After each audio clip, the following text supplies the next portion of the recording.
الحمد للہ وکفا وسلام علی عبادہ الذین اصطفیٰ اما بعد فاعوذ باللہ من الشیطان الرجیم بسم اللہ الرحمن الرحیم یا ایہا الذین آمنوا کتب علیکم الصیام کما کتب علی الذین من قبلکم لعلکم تتقون صدق اللہ مولانا العظیم۔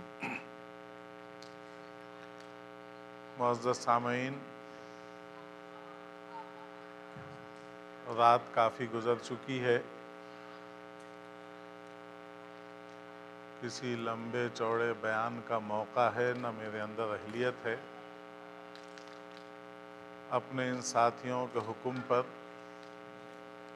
چند منٹ کچھ گزارشات کے لیے آپ کی خدمت میں حاضر ہوا ہوں۔ یہ رمضان المبارک کا مہینہ ہے جس کے تقریباً 2 عشرے گزر چکے ہیں، تیسرے عشرے کا آغاز ہونے والا ہے۔ یہ رمضان کا مہینہ اللہ تعالیٰ نے آقا دو عالم صلی اللہ علیہ وسلم کی امت پر کرم فرما کر اپنے رحم اور اپنی شفقت کے نتیجے میں یہ مہینہ عطا فرمایا ہے۔ اس مہینے میں اللہ تعالیٰ جو سلوک، جو معاملہ اپنے بندوں کے ساتھ کرتے ہیں، کسی اور مہینے میں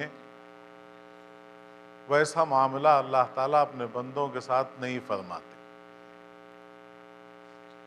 اللہ نے فرمایا قرآن پاک میں روزے کی فرضیت کے سلسلے میں کہ ایمان والو، ہم نے تم پر روزہ فرض کیا ہے اور تم سے پہلے دوسری امتوں پہ بھی ہم نے فرض کیا تھا۔ دن کے اعتبار سے فرق ہے، ہم پر مہینہ فرض ہوا تھا، ان پر کچھ دن تھے۔ اللہ تعالیٰ فرماتے ہیں اس لیے فرض کیا ہے تاکہ تم متقی بن جاؤ، تمہارے اندر تقویٰ آ جائے۔ تمہیں مشقت میں ڈالنا مقصود نہیں ہے، تمہیں پریشان کرنا مقصود نہیں ہے، بلکہ تمہارے اندر تقوی کی صفت پیدا کرنا ہے۔ اور یہ صفت اتنی قیمتی صفت ہے کہ اس صفت رکھنے والوں کے لیے ہم نے جنت بنائی ہے۔ اللہ نے جہاں بھی جنت کا تذکرہ کیا فرمایا اعدت للمتقین، ہم نے یہ جنت بنائی متقیوں کے لیے۔ ہمیں جنت کا وارث بنانے کے لیے اللہ نے یہ مہینہ دیا ہے۔ اس مہینے کو اصول کرنا ہر سمجھدار مسلمان کا حق ہے۔ روٹین کی طرح اگر یہ مہینہ گزر جائے گا تو پھر اس سے جو فائدہ اٹھانا ہے وہ مسلمان فائدہ نہیں اٹھا سکے۔ پلاننگ کر کے اس کا فائدہ اٹھانا ہے۔ اللہ کے رسول علیہ السلام سے دعا منقول ہے، رجب کا چاند جب دکھتا تھا، ابھی مکمل 2 مہینے باقی ہوتے تھے رمضان کے شروع ہونے میں، اللہ کے رسول فرماتے تھے اللہم بارک لنا فی رجب و شعبانہ و بلغنا رمضان۔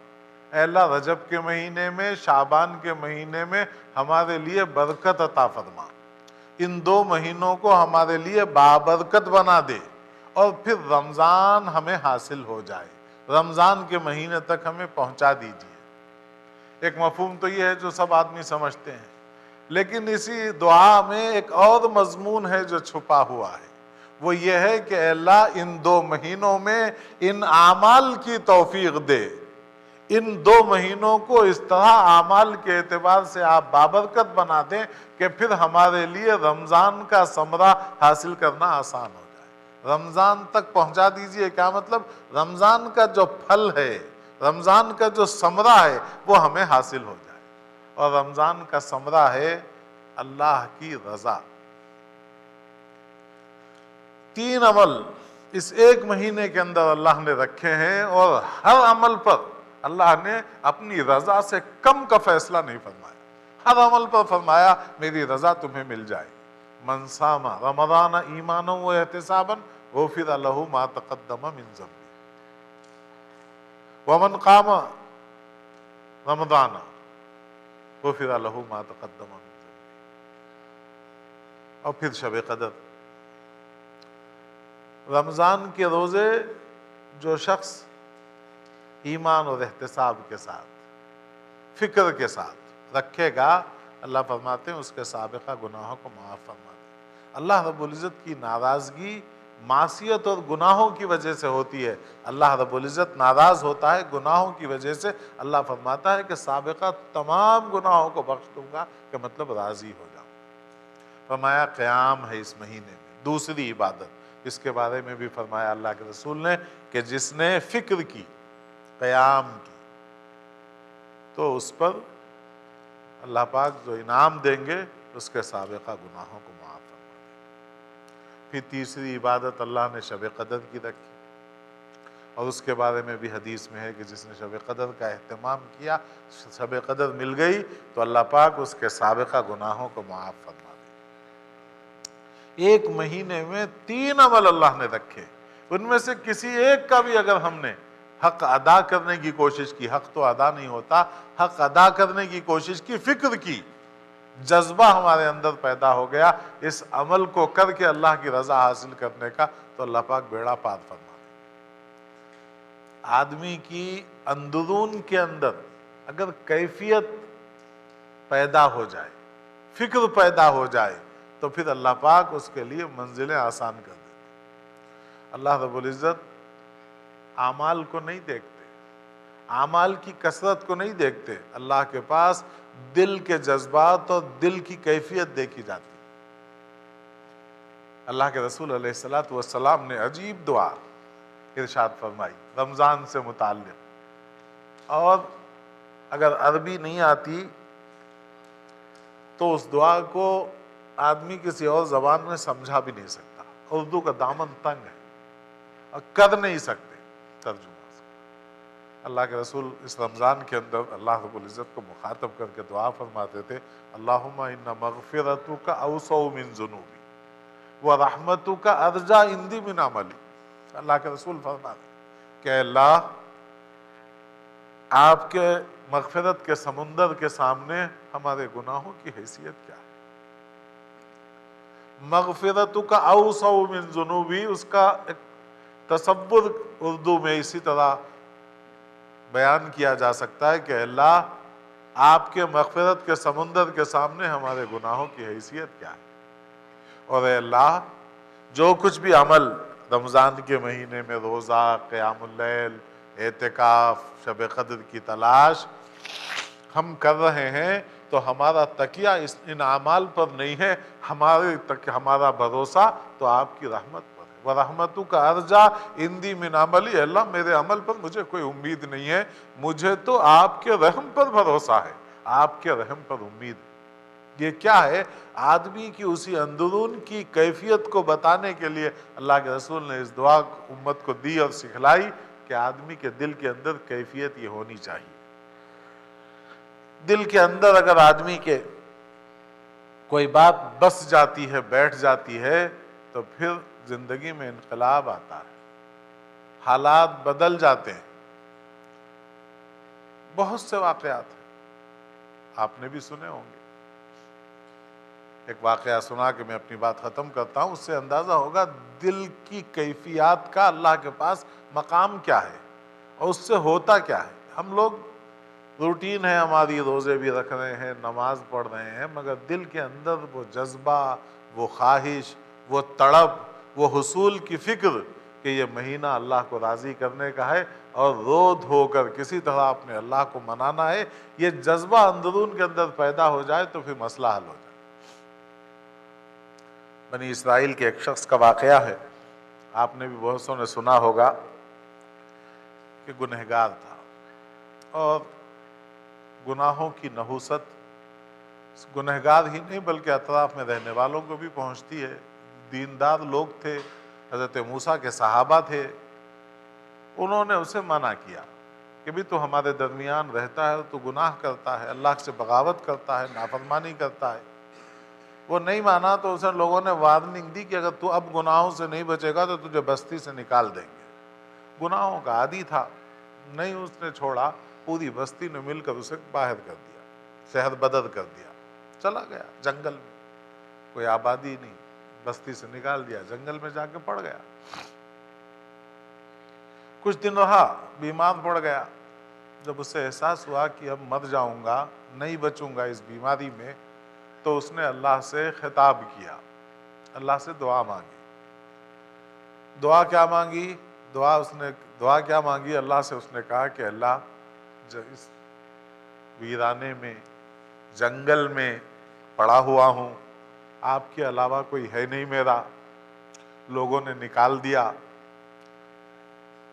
میں گنہگار ہوں، ساری زندگی خطائیں کی ہیں، گناہ کی ہیں، لیکن اے اللہ اگر مجھے یہ معلوم ہو جائے کہ آپ مجھے معاف کر دیں گے تو آپ کے خزانے میں کوئی کمی آ جائے گی یا آپ کی عزت و جلال میں فرق آ جائے گا، تو اے اللہ میں نہیں کہتا، آپ سے مغفرت کی گزارش نہیں کرتا، بلکہ یہ کہتا کہ اللہ اور بھی گنہگاروں کے گناہ میرے اوپر ڈال دیں، مگر مجھے معلوم ہے کہ آپ مجھ جیسے گنہگار کو بھی بخشیں گے تو آپ کے عزت و جلال میں کوئی فرق نہیں آئے گا، آپ کے مغفرت کے خزانوں میں کوئی کمی نہیں آئے گی، اس لیے اے اللہ ہمت کر رہا ہوں، جرأت کر رہا ہوں آپ سے معافی طلب کرنے کی، اللہ مجھے معاف کر دیجیے۔ لمبی چوڑی دعا ہے جس کا خلاصہ یہ ہے، حدیث میں ہے،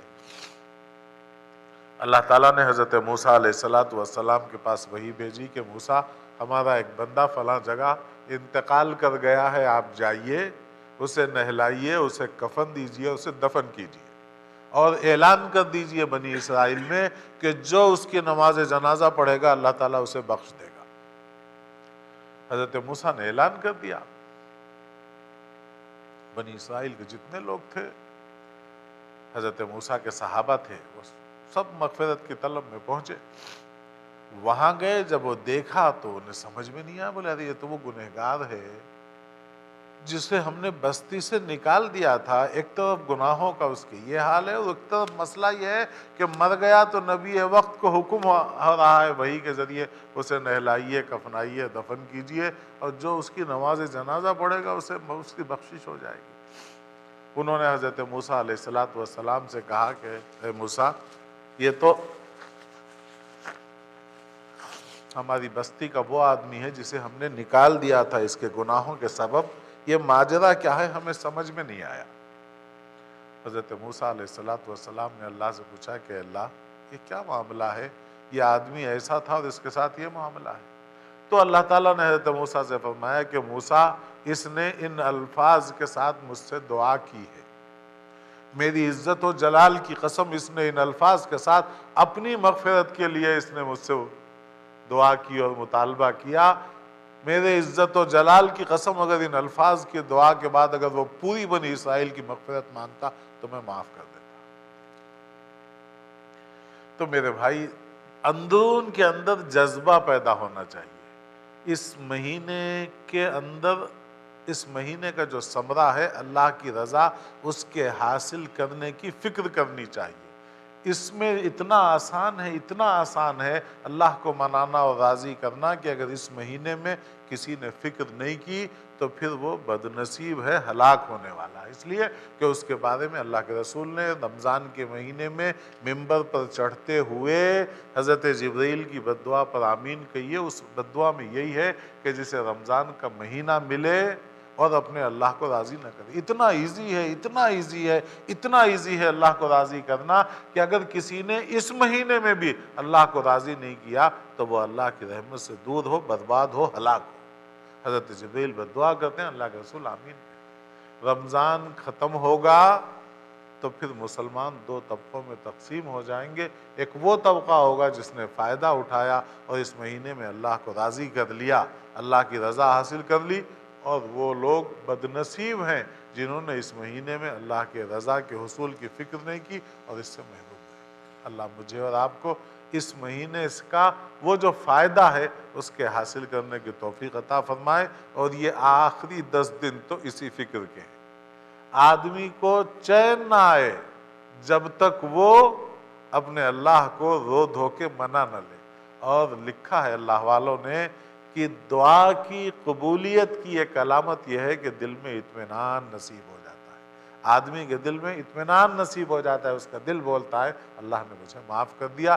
اس حد تک دعا کر کے اللہ کو منانا ہے، اور یہ 10 دن بچے ہیں، اللہ پاک ہم سب کو اس کی توفیق عطا فرمائے کہ ہم رو دھو کر، عمل تو ہمارا جیسا ہے ہم جانتے ہیں، ہمارے روزے کیسے ہیں، ہماری تراویحاں کیسی ہیں، ہماری شب قدر کی تلاش کیسی ہے، ہمارا اعتکاف کیسا ہے، ہم سب جانتے ہیں، اور ہمیں بھروسہ بھی اپنے عمل پہ نہیں ہے۔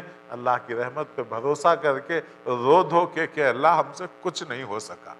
آپ معاف کرنے میں کسی ضابطے کے پابند نہیں ہیں، نیکوں کے بھی آپ ہیں، ہم بدوں کے بھی، بروں کے بھی آپ ہیں۔ اللہ آپ نے نیکوں کے ساتھ کرم کا معاملہ فرمایا، ہم بھی آپ کے بندے ہیں، برے ہیں جیسے بھی ہیں، اللہ آپ ہمارے ساتھ بھی کرم کا معاملہ فرما دیجئے، معاف کر دیجئے۔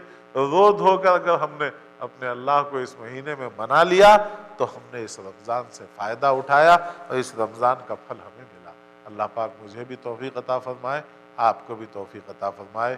وآخر دعوانا الحمدللہ رب العالمین۔